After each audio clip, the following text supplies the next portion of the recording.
Hello. My name is Dr. Evolutionowski. I will guide you through the mysteries and facts of evolution. Long, long ago, when space and time did not exist, there was an explosion. Although we hardly know how it happened, we call it the Big Bang. The Big Bang was the birth of the universe and of our Earth. Millions of years later, life gradually began to take shape and new creatures evolved from older ones. The first organisms on the Earth were unicellular blue-green algae. They were followed by multicellular soft-bodied animals like worms and jellyfish. The first plants were seen around 450 million years ago. They were exclusively marine. Then came the first vertebrates, fish like Hemicyclaspis. Marine reptiles then appeared around 200 million years ago. The greatest era of the evolution timeline soon began to take shape. The age of dinosaurs, who roamed the Earth for about 120 million years. Flowering plants began to appear and they were followed by the first mammals. Dinosaurs soon became extinct and began the formation of early mountains and landforms. Large mammals appeared for the first time around 25 million years ago. The Grand Canyon was formed and at last, around 10,000 years ago, the first humans appeared. Let us now look at one such species which evolved through the process of natural selection, the peppered moth. Long ago in England, there was a forest with light and dark-colored peppered moths. All the trees in the forest were clean and light-colored. The trees provided a place for the light-colored moths to hide. The light trees were a problem for the dark moths. The problem for the dark moths was that they did not blend in with the light trees. They were always getting eaten by the birds. Because all the dark moths were getting eaten, the only moths around to reproduce were light moths. Most of the light moths had light-colored babies, and the population of light moths increased. The population of light moths continued to grow until the Industrial Revolution changed their lives forever. During the revolution, people started using machines to make goods. These machines produced a lot of black soot. All of the dark soot from the factories turned the light trees dark. Now, all of the dark moths had a place to hide. The light moths were easier to see, and they started to get eaten by the birds. Because all of the light moths were getting eaten by the birds, the only moths around to reproduce were the dark moths.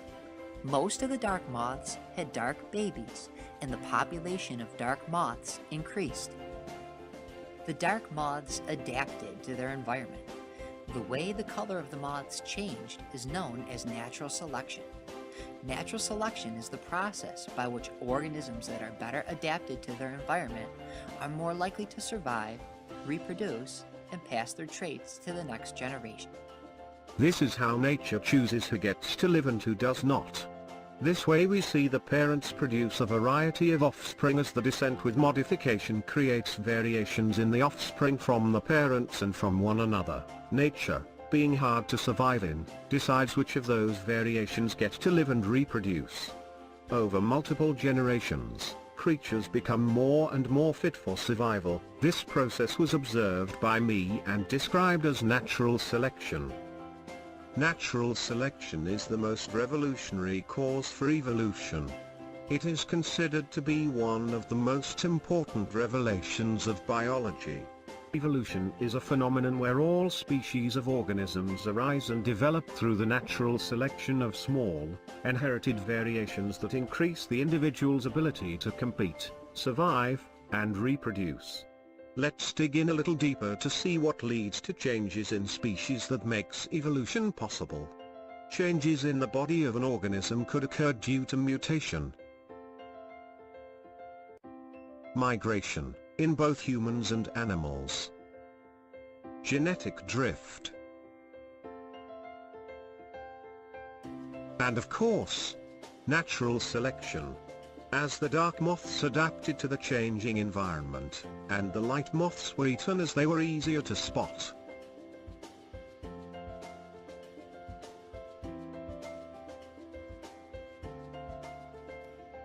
Alright, now let's think of nature as an army general. The organisms as the soldiers. And life as part of the militia. So all of these changes in the organisms help the general decide which one gets chosen in the army on the basis of adaptation, where organisms are ideally shaped for survival in their specific environments. Fitness, relative fitness is needed to survive. The variations that make soldiers or species more competitive get selected for army positions. This brings us to how the nature general selects who will be part of the army. The successful traits or variations will come on top and be more successful in reproduction. This can be noticed in our analogy of soldiers, like they will be very good in their work, and will be promoted to the higher position. Those were the natural factors influencing evolution. Let us now see some artificial factors leading to evolution. For thousands of years farmers have been selecting wild plants and animals for breeding.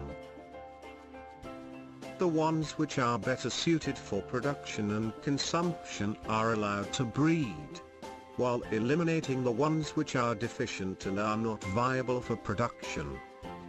Here is an example of a weed which was originally found along the shores of the English Channel. Evolution of this weed into all the varieties we see today was carefully guided by farmers around the tree who cultivated it for their different traits. Let us now take a look at how one of the most influential species has evolved over the centuries. Our most ancient ancestor is Australopithecus afarensis. They lived roughly 4 to 3 million years ago.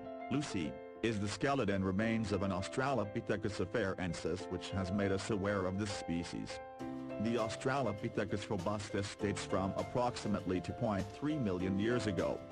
The difference between the two becomes apparent in the comparison of their structure. The Australopithecus robustus had a flat face. Its muscular jaw and flat, almost molar-like teeth seem to imply that the Australopithecus was likely vegetarian. Australopithecus inhabited eastern Africa approximately 2.5 to 1.2 million years ago. The skull is similar to that of the robustus, in which they both have a distinct ridge on the top of their skulls. Australopithecus has a relatively level face and possesses an extremely large jaw which coincides with their wide teeth.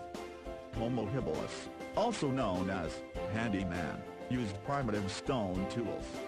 The flat face and large molars of the Homo habilis resemble the Australopithecus lineage. The brain size of the Homo habilis is about 700 cc. An ape-like body structure was characteristic of the Homo habilis. The first species to migrate from Africa was Homo erectus. Characteristics of Homo erectus are a brain capacity of 800 to 1300 cc, a large face and thick skull, brow ridges and a forehead that recedes. The body size of the Homo erectus was similar to that of a human. Being able to construct tools, such as hand axes, was within the capacity of Homo erectus. Homo erectus, according to some studies, made use of fire and occupied caves. The evolution of Homo sapiens commenced approximately 200,000 years ago. The Homo sapiens structure is similar to that of the Homo erectus. Their teeth and jaws were smaller, which corresponds with their fragile face. The Homo sapiens brain capacity averaged an impressive 1,350 cc, the same size of today's humans.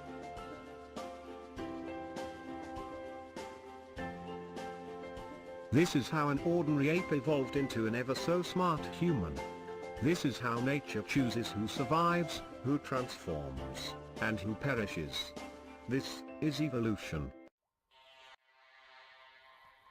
One day a man sat with eyes closed, and that is how how it came and made a new mode, a thing that can change a monkey and an ape. Then came the humans as evolution made.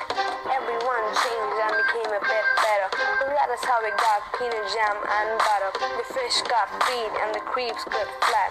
Natural selection came in disguise. They chose the best and the bad didn't live. But many people say that it wasn't so sick. So now we know how the story goes. Don't you dare and shout. Some said Darwin was an evil man, set out to destroy everyone's illusion.